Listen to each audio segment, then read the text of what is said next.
but life still goes on. Hello, everyone.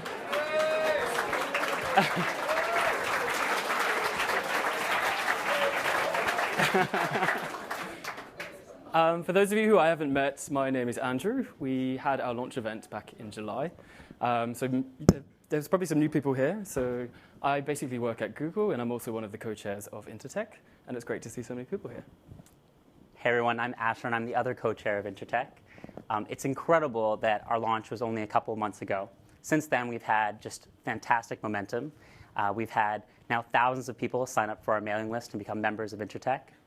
We have actually reached out and heard many of you talk to us about how we've actually helped connect some of you to people in your own organizations who you didn't know about and others within our community.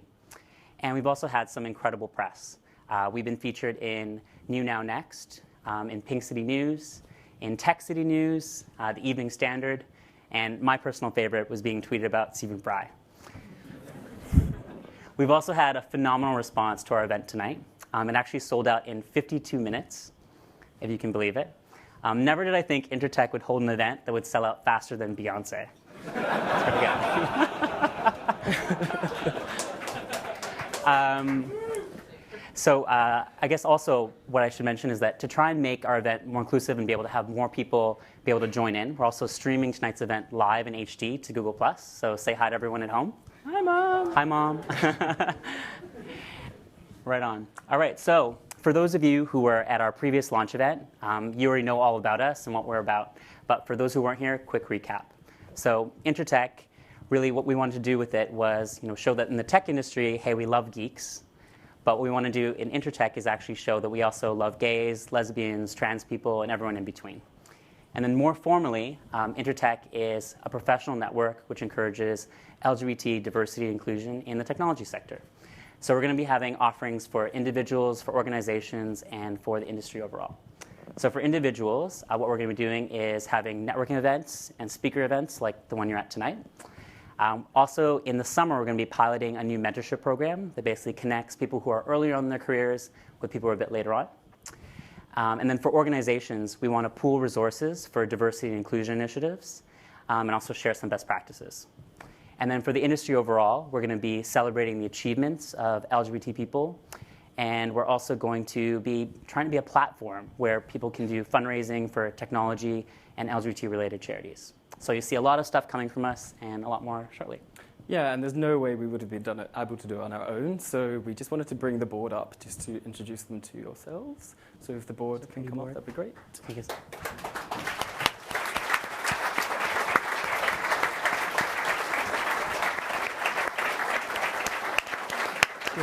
Yeah, jump on. Okay, to my left, I have Peter, who is basically looking after our membership and marketing. We have Paul, who's looking after our employer engagement. We have Olivia, who's looking after our women's initiative. We have Tim, who is looking after our events. Ben, who's doing our media and PR. And Amin, lucky but last, he's looking after our mentorship program. So our next initiative is basically our women's initiative. Actually, before I go on, the main reason to bring up the board here, so they'll be circulating tonight if you do have any questions at all. So feel free to come up to them, introduce yourselves. We're looking to expand our supporter base, so if you do have any questions, tag these guys out. Our next initiative, though, is going to be our women's initiative. So we've got Olivia up here on stage, so she'll just talk a little bit about that. So the Women's Initiative which is going to really apply to a lot of people in the room. This is awkward. Basically, as part of InterTech, we're really excited to bring you a series of events as the organisation expands. And our next event is going to be kicking off with our first women's event. And that's going to be in partnership with the lovely Lesbians Who Tech, which you can't really see because we're all standing in front of it. Let's go. Oh, no, you guys can go out the way. Oh, there we go, Lesbians Who Tech. So they're coming to visit us over from San Francisco. And we've also just got agreement that we're going to be doing this in partnership with Gay Women's Network as well. So the evening is going to be an evening of facilitated and slightly more informal networking. It should be pretty cool. Quite looking forward to it. And that's going to be on the 8th of October, so all look out in your diaries. Maybe not all of you, maybe a select few. Look out into your mailboxes for when this is coming through, and we'll have, loads of people. Wonderful. Thanks. Thank you. Awesome. Thanks, Olivia. Thank you.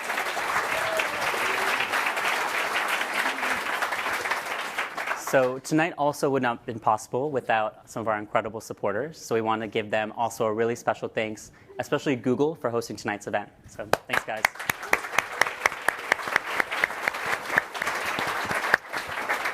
And I actually want to now call up Kelly Allison from Google, who's going to share a few thoughts about the diversity programs at Google and what they're doing. So welcome, Kelly. Hi, everyone. It's my pleasure to welcome you all here to Google this evening to the second official event of InterTech. I'm actually quite shocked that you were all in the middle of September able to sit out and enjoy the views from the patio.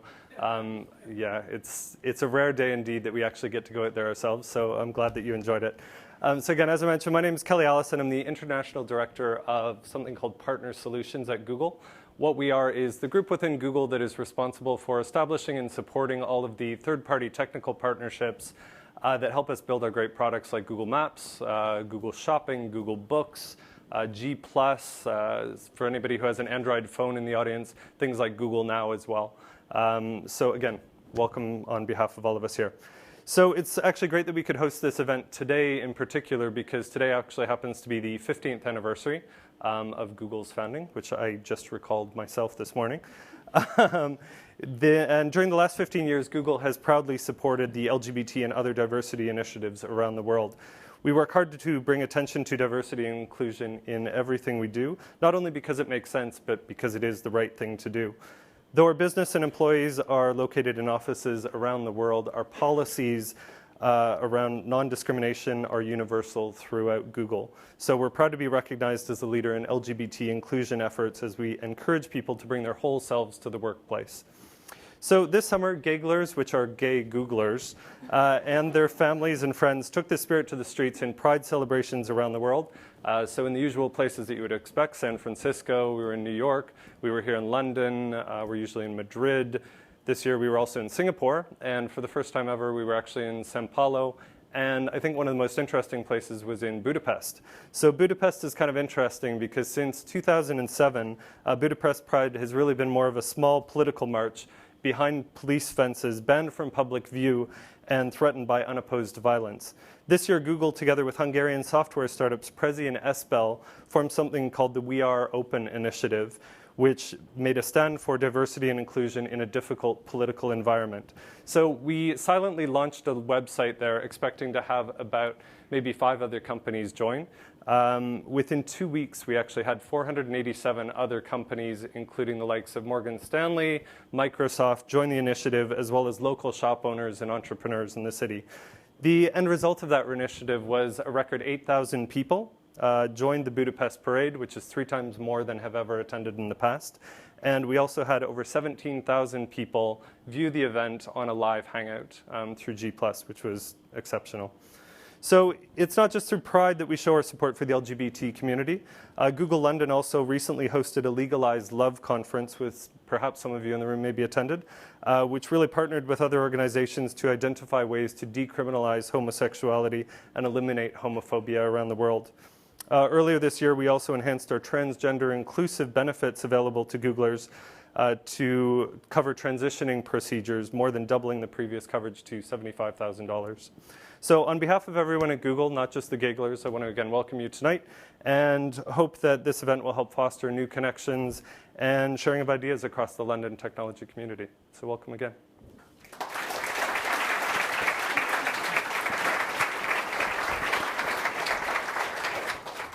Thanks, Kelly, for your support. Really great to hear about all the things Google is doing. All right, so I guess one of the other things I should mention, actually, is that we're always looking for more supporters. So we're growing our base of organizations that are involved in InterTech, both those that want to host an event, provide some financial support, or also just spread the message of InterTech within their organization. So if your company is interested in doing that, get in touch with Andrew or I at the networking portion of the event, and we're happy to chat with you about that. Cool. What am I saying next? Oh, right, that's me. All right, so next, I guess we can actually move on to the main reason that everybody came here tonight, and that's because you like it nerdy. I know I like it nerdy. All right, so without further ado, let me pass it over to Tim, who's going to introduce our panel and get us started. Tim?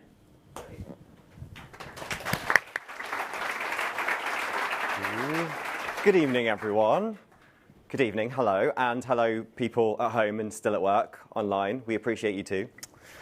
So I'm Tim. I work at Skype with Microsoft, and I used to work for a little startup called My City Deal, which promptly became Groupon. So there is nothing I don't know about fish pedicures and laser hair removal. Actually traumatized. But I have notes, so we'll do those instead, and I won't tell you about that.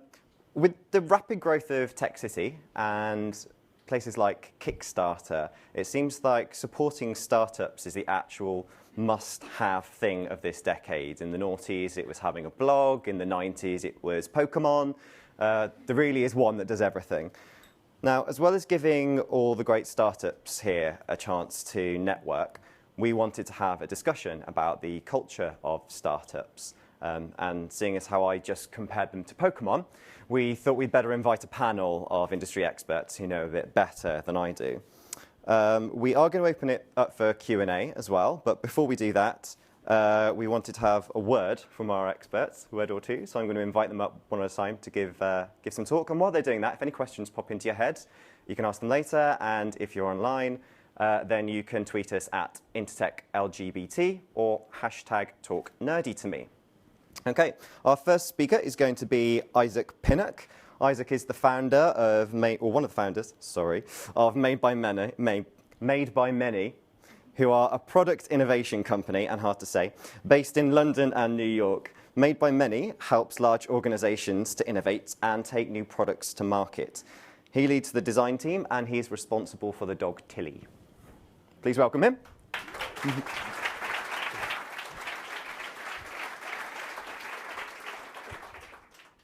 Hello. So I have been given the topic of ideation to talk about. Now I should start off straight off the bat by saying I have a confession to make. I hate the word ideation. In fact, that's me with my axe and my saber ready to chop the shit out of the word ideation. I hate the word ideation because ideation sounds like it's been come up with by a management consultant to make something sound more expensive than it is.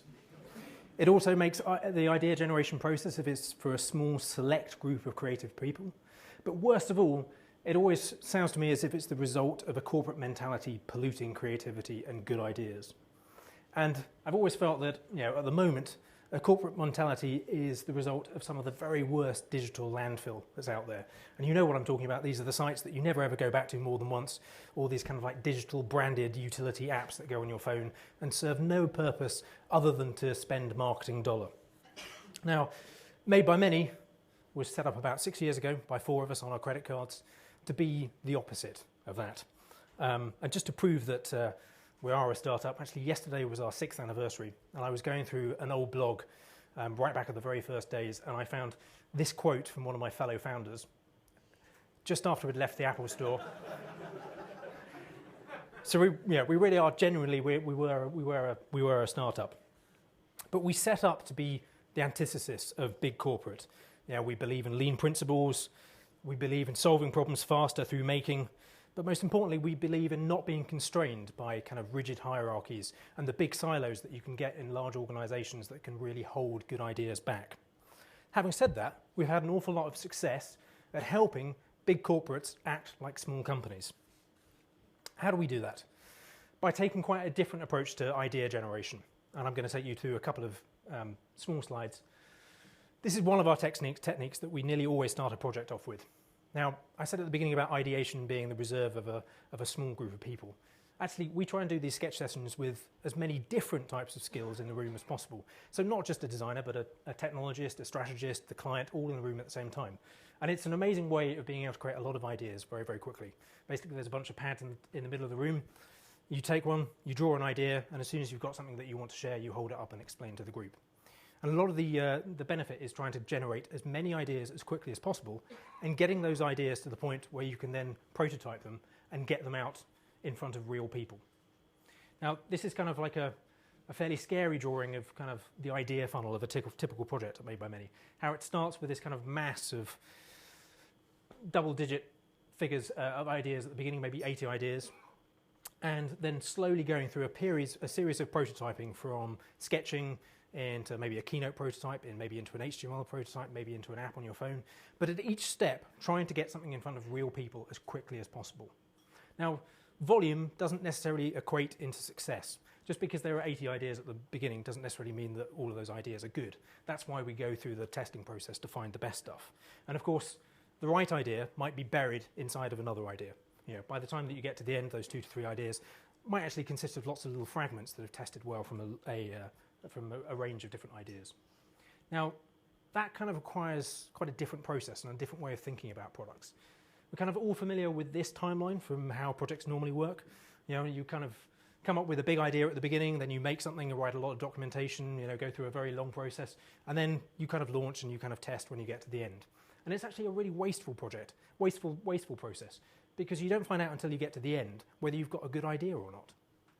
Whereas the best way is to turn things on their head and actually to go through a continuous cycle of learning, making, and testing in very small iterations. So test a sketch, test a range of sketches, see what happens with real consumers, refine, learn, make something more, test it again, and continually go through this process until you find the right idea. Now, right idea is kind of that magic mix between something that grows the business and something that customers need. Yes, there we are, hopefully in the middle. Now, this has some really scary implications for the way that you work and the way that you approach idea generation. You know, when you work in this way, vision is the first thing to change. You know, that big idea that you came up with at the beginning, that's just a hypothesis until you change it. You know, and that means that actually ego is replaced with evidence. So it's not the creative director or the big strategy guy saying, hey, you know, my nuts are on the table, this is the big idea. It's actually the customers who are deciding what's going to be good. And that means that progress is all of a sudden is not based on deliverables. It's not based on how many documents you write or how many decks you create. It's based on what you're actually creating. So that might be some scary implications, but there are also some brilliant ones too. You know, you get a product in people's hands within days, which can be fantastic to actually see somebody use one of your ideas and see how it's working. Waste is dramatically reduced because you never ever build anything, you know, spend too long building something before you've actually tested it and find out whether it works. And because you're continually testing, you know, the end result, your end product, hopefully desirability is guaranteed. Now, I said at the beginning about how ideation wasn't a reserve of a special group of people. And I wanted to sort of like touch on, you know, culture, about whether, you know, ideation, good ideation is the result of the right mix of things. And I would say that it's not about superficial things. It's not about having bean bags in your office, table football, beards, post-it notes on the walls, or an office dog. Though I took this photo this morning in our office. So, you know, yeah, maybe.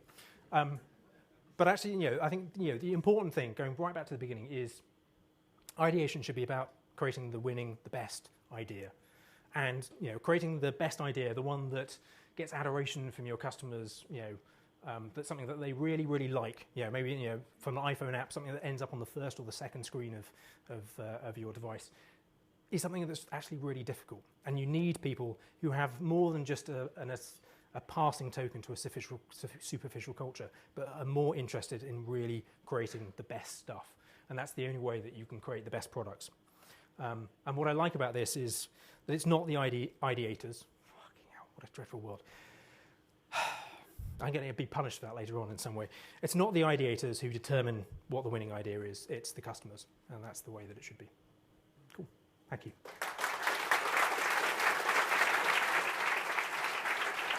Thank you. Thanks very much, Isaac. Next, we're going to hear from Robyn Exton. She is the creator of Dattch, and that's a social app designed for women who are lesbian, bisexual, and bi-curious. And we found a video of Robyn on the internet. Don't worry, it's kosher. It was on Tech City News. So we're going to play that first, and then we're going to hear from Robyn herself.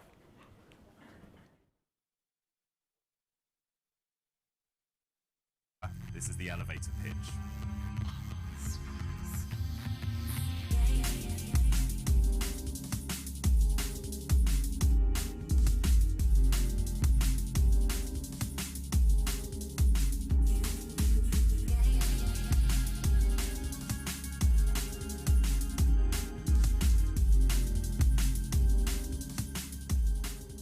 Dattch is the first dating app built exclusively for lesbian, bisexual, and bi-curious women.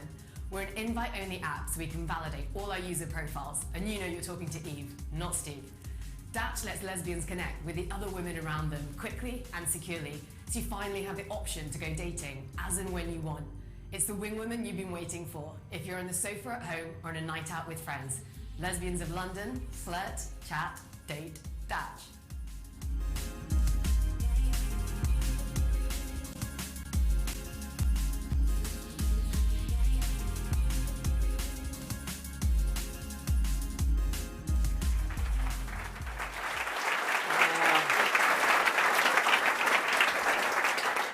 Nothing quite as cool as seeing your face 10 feet big on a wall. That's really nice. So hello, yes, I am Robyn and I'm the founder of Dattch. We are a social app for women. So I am a startup. I really wish I had heard a talk like Isaac's before I started doing what I was doing, because I probably would have screwed up a lot less, saved a bit more money, and done it in a little bit of faster time. But I didn't do that. So a small amount of background of why I started doing this, which I kind of question most days. I used to work at a brand consultancy, had a nice salary, was thinking about doing a pension, and worked with a dating business who are a really big white label network for like 3 years. Thought the space was really interesting, knew kind of that I was really interested in it, and with a whole bunch of stages and steps in between, in August last year, I had the idea to create Dattch. So in October, I quit my job. I built up a small fund that could kind of last me for a few months after that. And well, it was the end of October. And then we released at the very beginning of December the most terrible MVP that I possibly could have built. In the space of between December and now, I have lost more money, been incredibly embarrassed about what we have live, managed to get into a fantastic accelerator, which is called Wyra, which is run by Telefonica, managed to build a team, managed to learn a huge amount and burn a lot more money to eventually get to what I have now, which I guess we call it a social and dating app that has been designed for women. It lets lesbian, bisexual, and bi-curious women connect with each other and their community globally. Haven't pitched that many times, but it's been through a whole series of iterations and learnings. And being part of a startup, and it kicks off with ideation, and I probably should have done a lot more of this rather than doing it with a live product, but has been about building our MVP. And that's what went out in December of this year. So for an MVP, does anyone who here has heard of the term MVP or knows what it is? Okay. So a few, but a few not. If you get into startup in any kind of way, shape, or form, MVP becomes like the Bible and the mantra of how you live and hate your life. So this is like the definition of it. But creating an MVP, it's the smallest product that you can build that will allow you to get the biggest amount of learning. So it comes from a book called The Lean Startup, and if you're interested in running a startup, you have to read it. It's not really an option. If you come into the community, everyone talks about the principles of it. It's what VCs look for, the kind of methodologies in building your startup. You have to do it, and that's where the MVP term comes from. So if I had been doing Dattch properly from the outset, and I knew what I was doing, which I kind of didn't, I would have done what Isaac's just did and probably built a whole series of paper wireframes and taken them out to a bunch of girls. I learned a bit more what to do, so I spoke to 60 women when I started doing Dattch, which no one should do, frankly, because it is a really daunting experience and it's quite traumatic. But I spent that time trying to understand the problems of women, particularly in dating. So even more traumatic. But the reason I did it is because I started doing Dattch when Grindr existed, Badoo existed. Everyone knew there was a market for app dating, and everyone knew that it hadn't been done for women. And everyone's like, oh, you can't do Grindr for girls. They're never going to meet up and bang that quickly. And I was like, yeah, legit. You are, sorry, this is streaming. This is inappropriate. Which largely is true. On occasions it's going to happen, but it's not in the same kind of mechanics and ways. So I needed to understand what did women want to do. So I learned a bit about it. There are a few things that we learned quite quickly, which is the biggest problem of all lesbian sites is the number of guys that get onto them. It's depressing and it completely ruins any experience, but you do get loads of fake accounts set up by guys, and they'll pose as a woman and they'll be like, oh, me and my boyfriend are looking for a threesome. Like, do you want to meet up? And it's brutal. So we thought we would get rid of that from the outset and make it a validated community just of women, so you didn't have to worry about the fake profiles. We wanted to create a brand that like empowered women and made them feel really confident that they would meet up quicker, because we thought if you actually meet up with each other, you get a much better experience. You know if you like someone, and whether it is for friendship or if it is for something more, we wanted them to meet up faster. And if it was a safe environment, they'd be more likely to do that. So this is our MVP that has been out now for 6 months. It's been in private beta, so we do this kind of approval process to get everyone in. You may be slightly familiar with this grid structure, but we were like, let's make the grid slightly bigger. Women might not want smaller pictures. Originally, you had to send us a message on Facebook to come in, and now we use the API of Facebook, which kind of automates it, makes it a bit easier. But this is basically all you could do and all you can do. So this was running, and we were trying to understand, does this meet the needs of what women are looking for? And the vast insight, the huge thing that we have learned since running Dattch is that fundamentally, women are different to men. And you can't put a grid in front of them and expect it to address their needs. It just doesn't work for women in the same way. So 6 months of doing this, there have been other team problems and tech problems in the time in between. And if I'd been doing this again, it should have happened a hell of a lot faster. But we finally got to a stage where we know a little bit more about how we can create a product that actually works really well for women, that actually thinks about the female user journey. All dating products are designed for men, whether even the straight ones are. You know, it's if you look at the way men and women behave on dating products, men tend to send tons of messages and wait for some people to come back. Women sit back and browse and they read loads of messages, they look at loads of profiles, and it's a much more kind of longer journey before you're going to meet up with someone. Guys can meet up very quickly. Girls are often going to meet up, but probably after a week, from first contact to actually meeting up, it's going to largely be at least a week. So what we've done now, and this has not been shown to anyone because it's been our whole new app that we are building that gets submitted to Apple on Friday. So our kind of, official launch date is the 14th of September for the 6 women in the room. There's a big trap boutique party in East London, so come along because it's kind of where we're trying to get our first people onto the open beta. But this was where we were. This is the biggest problems. So showing a grid of the person closest to you is actually more of a frustration for women. They're not looking to meet up quickly. So all they do is go past those first people to get to the new people to see who else they haven't seen.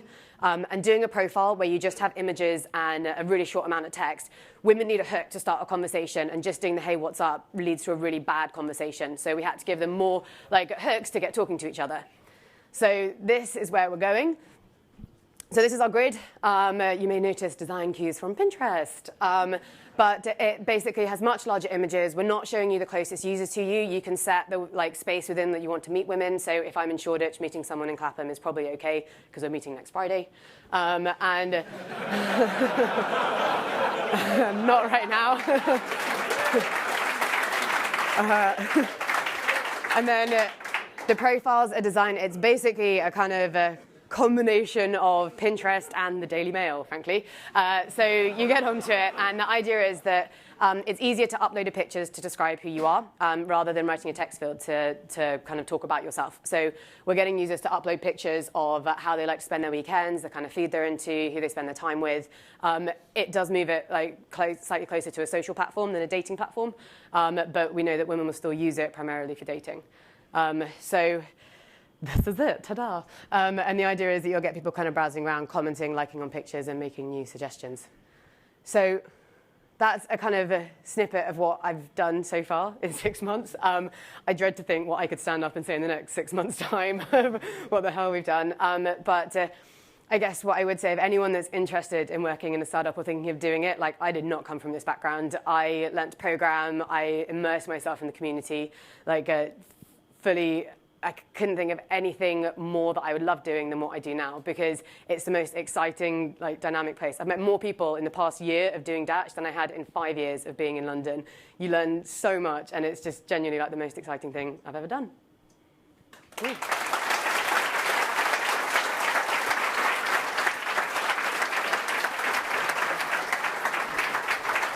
Thank you, Robyn. Great. Now we've got Alex Wood from Tech City News. They're a startup themselves. They've only been going for about 8 months. And yeah, they are the leading resource for tech news and information. And in addition to that, Alex is actually a visiting lecturer at City University's Postgraduate School of Journalism. Ooh! Don't clap him, just give him an ooh!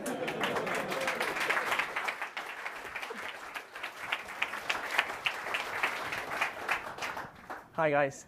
I thought instead of having some slides, I'd maybe just take you through some of the things we've been doing. As Tim mentioned, what's been happening in Tech City has been an absolutely incredible growth story. I have a very unusual background. As a journalist, I started out actually reporting in Japan, reporting in Japanese in a Japanese newspaper. And I have a habit of always doing things in the most difficult way, but always trying to do it in the best way possible. Came over to London, and most recently I was working for Bloomberg. And if anyone, I hope no one from Bloomberg here before I upset them, no? At Bloomberg, they could not be closer to what's happening in Tech City. And I was jumping up and down, up and down, up and down, saying, there's all this amazing stuff happening out there. And I'm really passionate about journalism. And when someone came up to me, the founder of Tech City News, and said, I want to launch a news website in 2013 and a print magazine, I thought you were completely crazy, but I thought this is kind of interesting. So this is what we've got. We launched in January, and we have pretty much followed all of those ideals of ideation, all the ideals of MVP as well. We started off really small, and we raced as quickly as possible. We're a really small team. We're based in the heart of Shoreditch, and we cover predominantly London-based tech. I just wanted to ask the audience a question. Who here has ever contacted a journalist before? Any feelings about it? Challenging. Challenging, yes. I think we've had a really bad amount of press in the last couple of years, at least, maybe for the last century, depending on how you look at it. Leveson has not been good for us, and I think as journalists and also the people that we cover as well, we need to improve that relationship, and that's something that I wanted to talk to you about today. Because the biggest challenge I have when I'm working with startups is about how they tell their story. My job as a journalist, I'm the editor of this website, is to try and tell their stories, try to make them increase their profile, talk about all the challenges they're going through. But it's the biggest challenge to actually be able to get them to open up. And so what I wanted to tell you about is how we've managed to go back to traditional journalism. I think, Robyn, you mentioned about how many people you've met in this area, and there's this most amazing thing happening in Shoreditch and also the whole of London as well. The startup community is incredibly supportive. Everyone is out there looking after each other, talking to each other, and sharing ideas. And the video that you saw from Robyn came from a really ridiculous idea I had. So my last job was in TV, and as I said when I first started speaking, I love to make things as difficult as possible and as crazy as possible. Everyone here's heard of elevator pitches, right? So we wanted to make it as exciting as possible. So Robyn is actually one of 13 startups that we took to the top of Heron Tower, dropped them from the very top to the very bottom, and by the time they hit the ground floor, they had to stop pitching. And it was an incredible, incredible learning experience for all of us. And most recently, we've actually taken that even further. And, oh, there's Robyn again. We worked with Google Campus, and we opened up the next series of the elevator pitch to try and actually find out and reach out to all of these startups, because without reaching out to them, I don't know how many there are there at the moment. The most recent stat that came out was that there were 15,000 new businesses registered in East London in the last year. I don't know where they are. I'm trying to reach out to them. They're out there, but there's all these people who are registering ideas, doing amazing things, and that is what we're trying to help them with. So what you can see here was an absolutely wild idea. So we had 83 companies apply for this, and they all crammed into a tiny little thing called the Campus Cam. Anyone that's been to Google Campus will know about this. And they recorded their video pitches in there. And then we had a Dragon's Den event, got everyone together. And most recently, we created the second series. And I just wanted to show you a quick clip. And this is a great way for us to actually help them tell their story. So what you're about to see here is the next of my ridiculous ideas, which was to recreate David Beckham's entry into the Olympic Stadium, but instead doing elevator pitches on a speedboat. So without further ado. Oh. Let me try that again.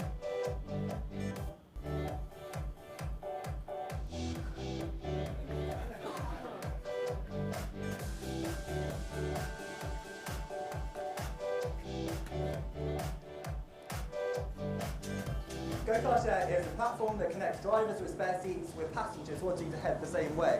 It's a big focus on trust, so we use social networks. You can see if you share friends, have similar interests, even if you like the same music, whether it's Beethoven or the Beastie Boys. We're working with a lot of festivals, things such as Reading and Leeds, where we operate Go-Car Share priority car parks. We're a marketplace for empty car seats. We've got a big focus on mobile, and we're going to change the way that people travel for good.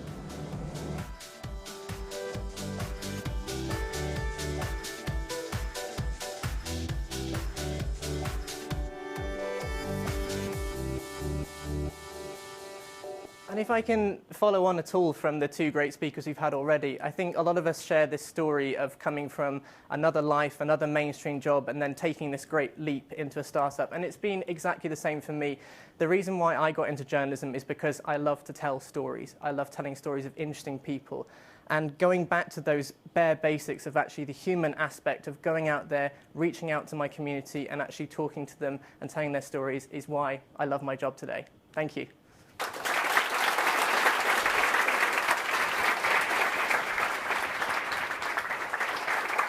Thanks, Alex. Our final speaker before we get onto the panel discussion is Sarah Drinkwater. Now, I need to get her details right, so I'm just going to read this off my Surface tablet.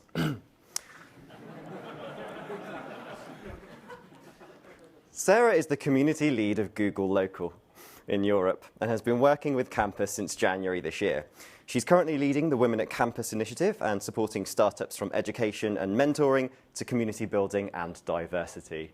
Please welcome her. Hi, everyone. So, as you've just heard, I don't work for a startup, I'm sorry. But I have quit many startup jobs in the past, years ago. Can be a very tough environment. And I think when Campus first opened, who's here has been to Campus, by the way, in Old Street? Great, this is good. I've got stuff to talk about. So, when Campus first opened over a year ago, I've been living in East London for quite a long time. And when I first moved there, it was like the Wild West. You know, nobody would come there. My parents were horrified. And then kind of gradually over the years, it changed a lot. And I kept meeting people who were like, I'm working at this company. And the startups that I worked for in the mid-noughties were based around West London, around Shepherd's Bush and that kind of area.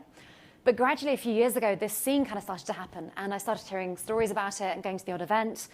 And when Campus opened, I really was pestering the manager, being like, I want to get involved. And this year, I began doing a 20% project there, which is a great thing we have at Google, where one day a week you get to do something that is kind of different to your main job, I guess. So this is kind of a floor map of how Campus looks. It's very near Old Street Station. And what it really is it's powered by Google. We say powered, really it's paid for by Google. But it's basic, which is fine.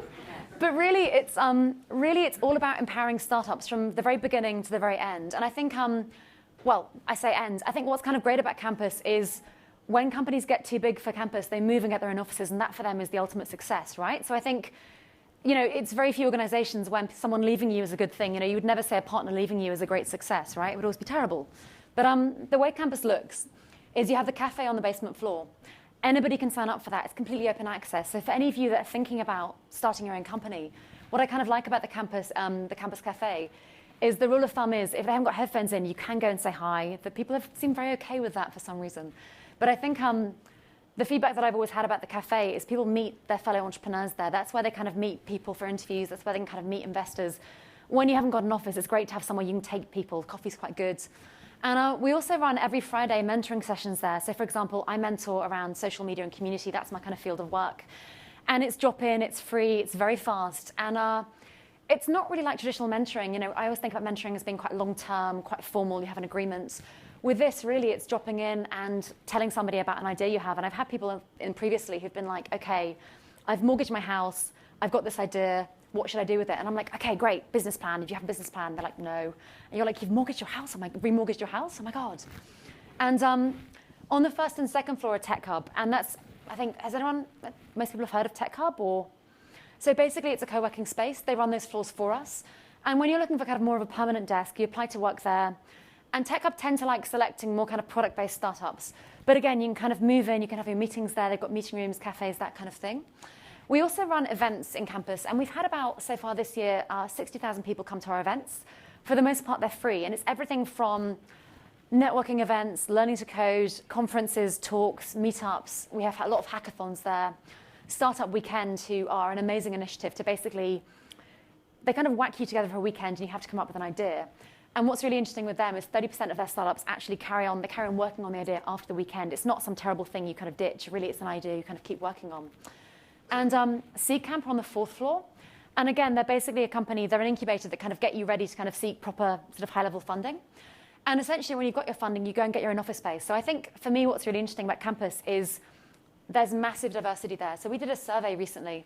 And I'm sorry, men in the audience, this presentation is mainly around women. There's only about 6 of us I know, but I still think it's kind of interesting. Sorry. But we did a survey this year, and there are 24% women at campus versus 9% in the whole of kind of Silicon Roundabout, which I think is, it could still be improved, but that's pretty decent. 22 nationalities. For the most part, we've got a lot of Americans, a lot of Spanish people, a lot of Greek people. And the average age is about 29, which again is younger than 36, which is the average kind of tech city age. So I think campus is trying to be very inclusive, very diverse, and that you can actually download the rest of the results at campus.com/survey. So what I'm doing at campus is very much around women and basically giving them the right space to kind of give them, just really giving them what they need. And I think the first survey we ran turned up some really obvious basic stuff. So most women find the idea, every tech event normally has beer and pizza. Most women were like, I don't really like that. I mean, personally, I like pizza, but they wanted more diversity around booze. And I think also, and I'm doing an event for mums right now, and something really interesting for me as a non-parent, the women were like, you can't get a pram in the door. And I was like, I'd never thought of that as a They were like, you want me to work at campus and I can't get a pram inside? That's a bit of a problem. So again, it's stuff like that. Like, I don't have that perspective, but I think that's why it's really important to kind of talk to our audience and work out what they need. And I've also been kind of working on events with local schools. I think something really interesting around tech is, my background is journalism, very like social media, very sort of soft skills. And, we're still not seeing enough women studying those kind of STEM subjects. So it's really about going out there and talking about the variety of careers within tech. It's not just coding. Coding is obviously amazing, but there are many other types of role you can have within tech. And finally, the thing that I'm working on with mums, which might not be relevant for a lot of this audience, but it's an 8-week baby-friendly startup school. So basically, you can kind of come along, 8 weeks of free classes, talking to people from Etsy, Airbnb, those kind of startups. And you can bring your baby up to 18 months old along. I might regret that later on when I'm basically looking after 30 kids at once. But it's leading up towards a kind of demo day with investors. And really, it's about, we were kind of thinking about, I've got a lot of friends who are parents, and on maternity leave, they often get bored. They're kind of thinking about starting a new career, think about starting something that's more flexible and kind of fits in better with their lifestyle. And I think we launched it on Monday. We've got 40 places, and we've had 80 applications so far. So I'm pretty happy with that. So I was kind of tasked with talking about startup resources, but I guess the things that I really enjoy going to, I guess I love the meetups. For me, that's kind of really, particularly Three Birds. I don't know why. I just I seem to always meet really interesting people at their events, and it's very sociable. I think it might be hard working in that scene if you're a complete non-drinker. Sometimes it's quite boozy. It's very sociable. I think Startup Weekend, I've always had a really good time at their events too. I think particularly when you're kind of at the very beginning, there's a lot of information that's very free or extremely cheap and very easy to kind of access. So thank you.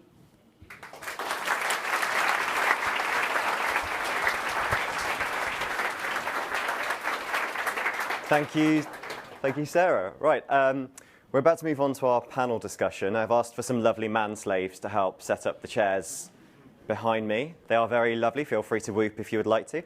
In the meantime, while we're doing that, why don't you just look behind you or in front of you and introduce yourself to someone you don't know. Perhaps you might want to say where you work, and you might find some interesting startups around you.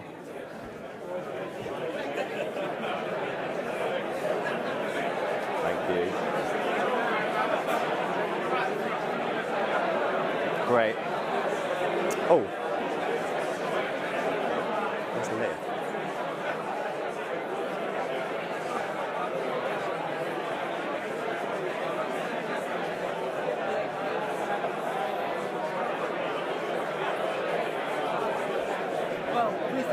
Can you help with audience? I've got questions. Do you want to sit to either side? No, I'll go middly.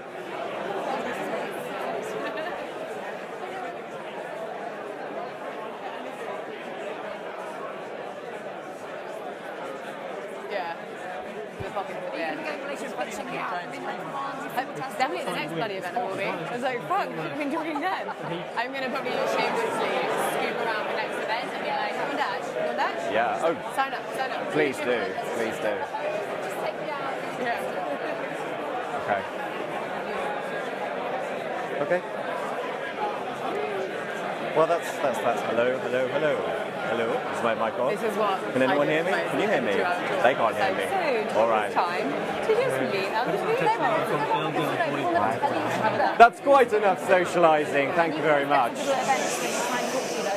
Fingers on your lips. Quiet. We'll never get this done otherwise. Thank you. Bit of clapping. There we go.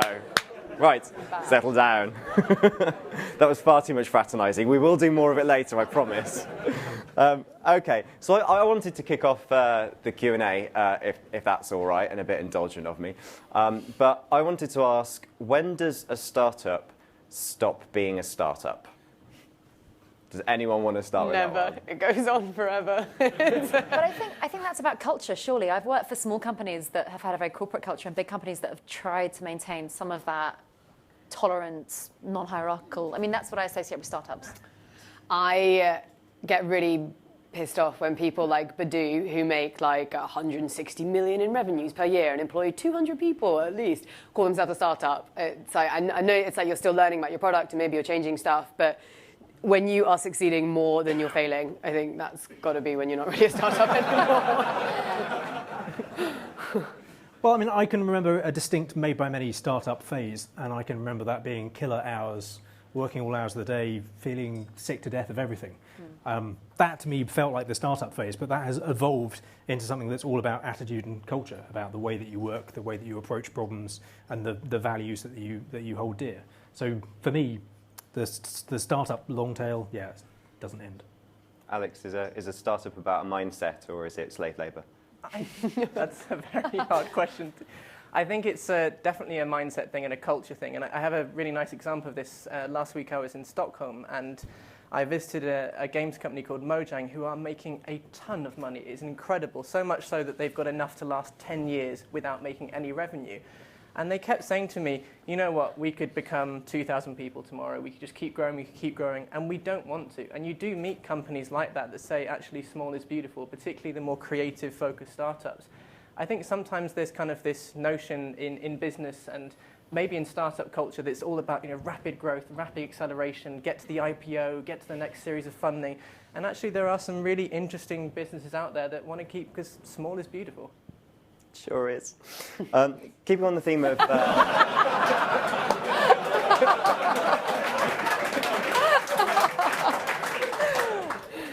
Gloss over it. Thanks, guys. Keeping on the theme of big and small, so big companies can readily offer job security and competitive salaries, and maybe most importantly for this crowd, diversity, not just in terms of people but job roles. So how can startups compete with that? It's definitely not the same. It's totally different. It's everyone, well, if most people have had a corporate experience, so you know what it feels like to have a salary, you know what it feels like to have security, and maybe see like a kind of diversity initiative happening in your company. Doing a startup is about jacking that all in. Like, that's kind of the point. I would say it's maybe sometimes it can be quite an individual experience on some levels because you're going through loads of stuff. It's very personal, like you're risking everything.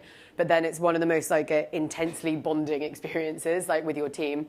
There's no doubt it's a much having the smaller teams, things like Three Beards run Silicon Drinkabout to try and open it up a bit. Like on a Friday night, if you have spent like every single day from 9 till midnight with the same 4 people, it gets to Friday night and you're like, should we go for a beer?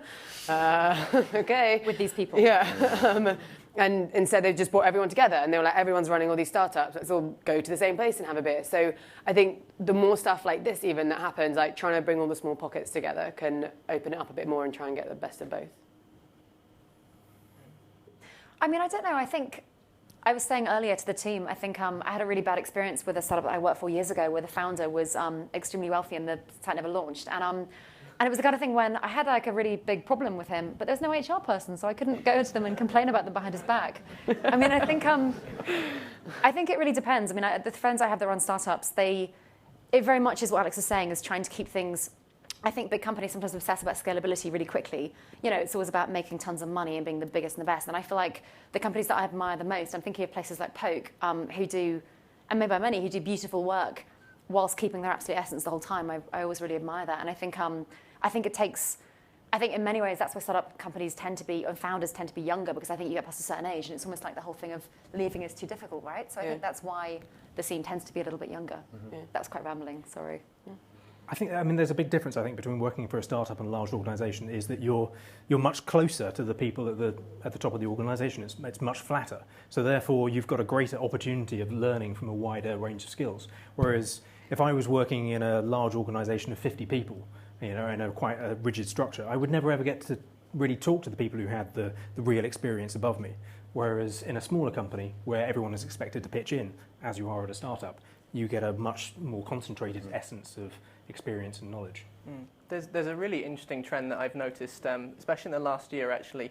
You look at what's happened with the financial crisis, and for a lot of people in financial services, the actual jobs hit came a little bit later than you might think. And what you've got from that is a massive pool of incredibly talented people, particularly with programming and particularly with technical project management.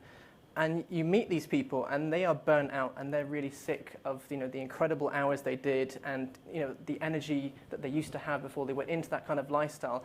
And so their motivations for going into a startup can be quite different. And actually, it's really inspiring to see all these people saying, you know what, I've done that. This could all go wrong, but this is what I want to do with my life. And that's been the most interesting thing happening, particularly in London. Should we move to the floor? I don't mean dance, I mean take questions. That comes later. Yeah, we've got one over there. If, you just wait for the microphone to be passed to you so we can all hear. You might want to introduce yourself and your company as well. It's up to you. Yes, all right. I'm Michael, and I have my own startup called DigiCub, and I make iPhone apps. My question is, in terms of funding, if you're kind of starting out, or if you've been going for a while and you have some capitals and money, what do you think's a better approach, bootstrapping or procuring investment through like a seed camp or something like Kickstarter potentially? I guess it's very dependent on what project you're working on, but do you have thoughts on the strengths and weaknesses of either? Okay, so what's the best approach to funding? Should we start with Google? How was bootstrapping? Well, I think it really depends on what your goals are. I think it depends on also how much control you want to retain. I mean, I think having worked with a lot of the guys that work with Seed Camp, they provide a lot of nurturing, but at the same time, it's like any mentoring relationship, I think. If they're giving you advice that makes sense to you, then of course it's great. But if they're telling you something and you're not sure about it, then it makes it a complicated relationship, I think. And I'm not saying that just about Seed Camp, but about any of those funding with strings attached, you know? I think it really depends on, and also I think, diverting, I think bootstrapping is a really good way of working out what you need, you know, working out what's really essential. I think it's very tempting if someone's dangling 300 grand at you to be like, oh, well, I need that. But you know how it is, you're always going to spend the money you have. And I think sometimes, and the founders probably can speak to this far better than me, but sometimes it really helps to work out what you truly need and kind of fit your goals towards that, I think. You mentioned funding a bit in your introduction and the perils thereof. Brutal. It's like, raising money from investors, like when you're just starting out, is near gone impossible. Until you've got a product and you've got something running, no one's going to give you any money unless you did like run a fantastic department in Google and you've got tons of great experience behind you. No one's going to write you a check. So you've got to do that first hurdle bit by yourself, which means for me, I saved up a bootstrap fund to do that.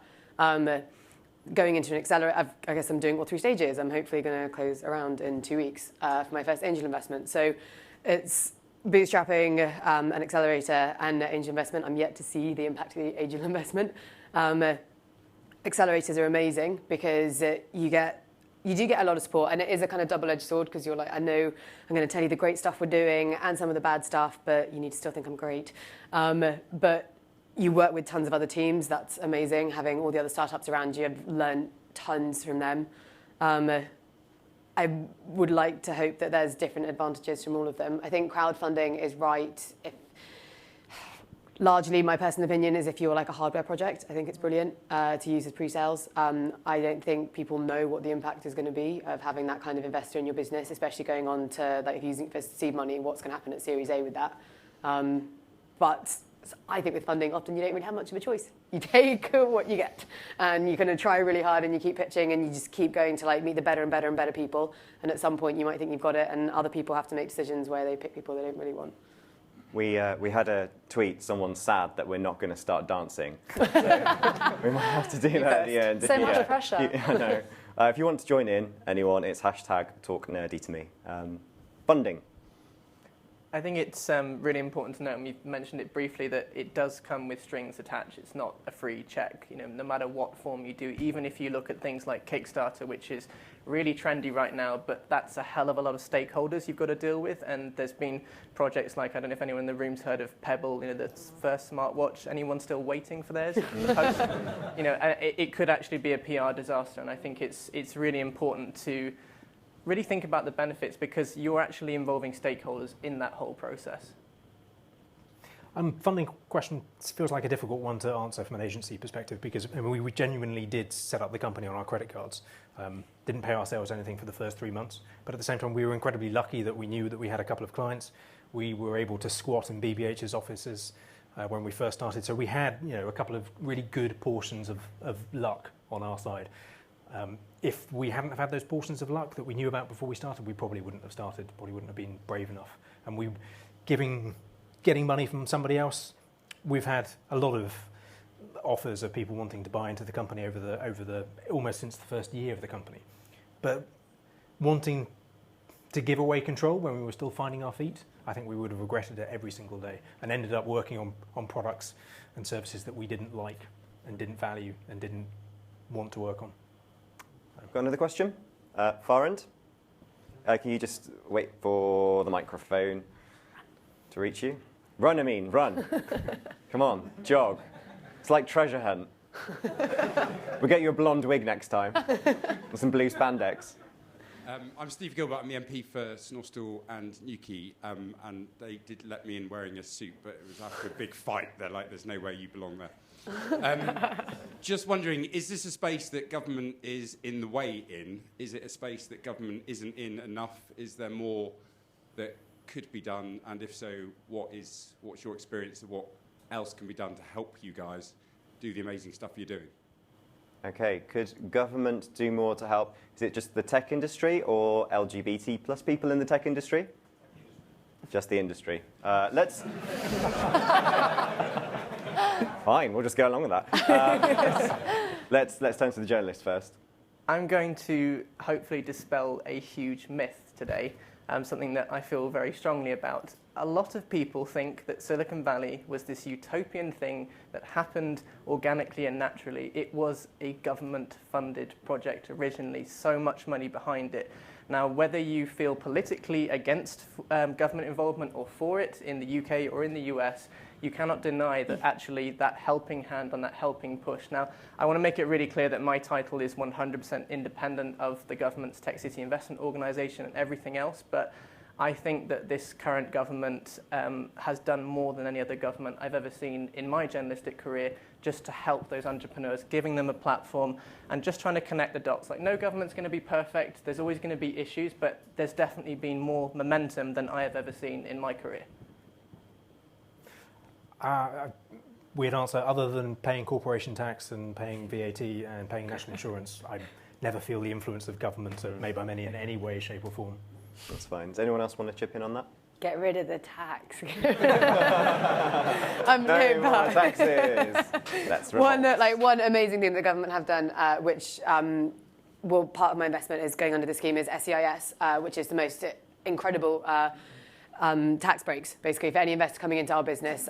So as an investor, they can give us up to 100K and get up to 78% as a tax rebate, which is phenomenal. So they're trying to open up a whole market of wealthy individuals to take the risk of investing in a tech startup. So examples of things like that are monumental, and I think that is making a very tangible difference to what we're doing.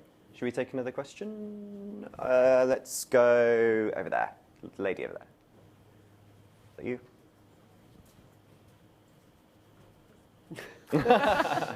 Nice pirouette. I'm doing the dance. I'm from Schools Out, which is not a startup because we were back in 1974 when we started. But I kind of feel we are in a startup process at the moment because we run 3 websites. But we're all volunteers. We're all teachers. We don't pay ourselves for doing all the work.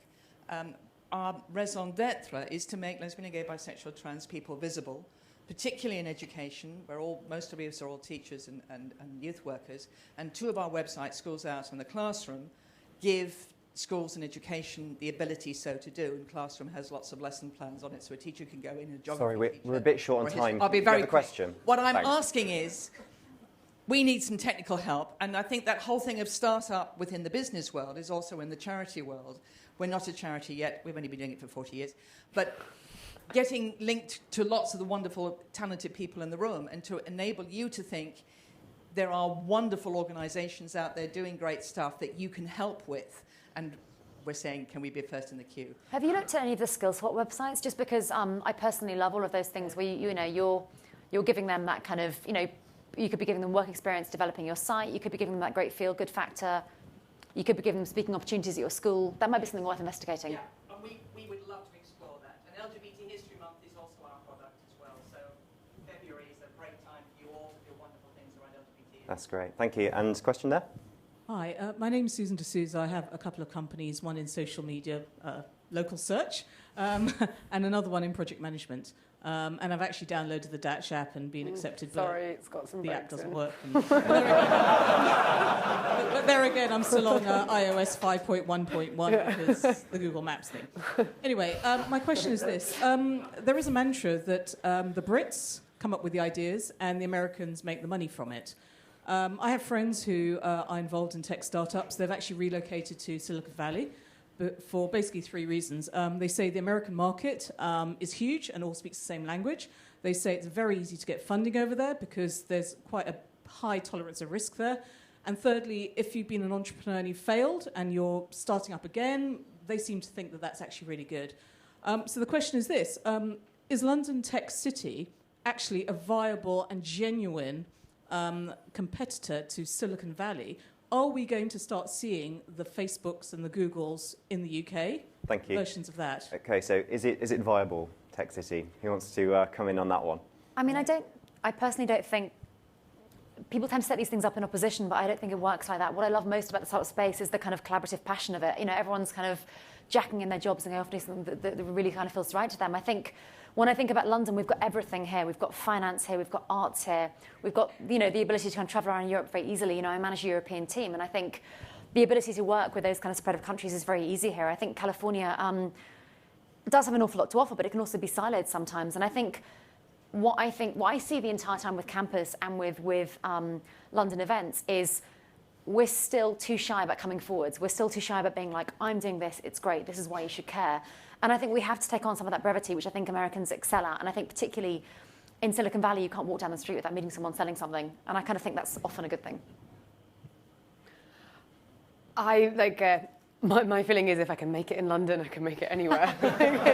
It's brutal. It is a lot harder. The money does not flow easily. It's a new community that's setting up, so it's earlier in its development, and everyone's trying their hardest to make it grow as quickly as we can to match up to Silicon Valley. But it is, I don't know, maybe it sits well with British culture. We're all a bit more kind of humble, and we don't go out and go, I'm bloody brilliant at this. I've told you all the things that I screwed up about my app, rather than all the flashy, great things about it. But maybe that does make us better, more genuine businesses that will work out the problems quicker and not have a brickload of cash behind us and just be able to buy users, but we actually build genuine products to learn about them faster. I want to take a really positive spin on this as well, and we often forget about everything to the east of us, and our greatest advantage is Europe on our doorstep. And there are so many startups in the rest of continental Europe that are looking towards London as that new stepping place before you go over to the States. And London is just so well set up for that. We've got all the finance here, we've got the infrastructure, and actually we're in a fantastic position right in the heart of all that, and we should celebrate that a lot more and be a lot less British and humble about it. Okay, any more questions? And if we can keep it really short, we'll just take this as the last one perhaps. At the back.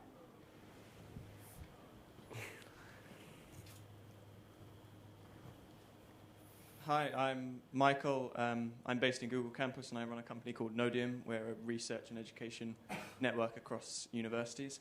My question is, you talked a lot about the lean startup and kind of the whole MVP methodology and keep iterating on your ideas. I think that's reached the point now where it's taken as gospel. It's kind of people treat it too much as a rule book, which I think kills the big ideas. You know, I said keep it short because it's the last one. So, I am an editor. So brevity is the soul of wit. Where do you see the role of the big idea now? Do you think people lack that vision? Can I answer that one first? I mean, yeah, the big idea is definitely important, but it's getting to the point where the big idea can be tested by real people. And I know what you mean about the whole agile fundamentalism and, you know, lean Nazis. It's a really kind of scary, intense world where people just latch onto that thing and it's, you know, it's all-encompassing.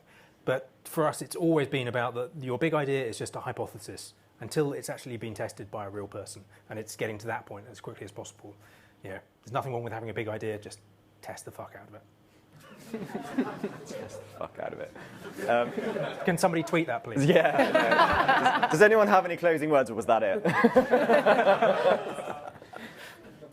I think that was it. Test the fuck out of it.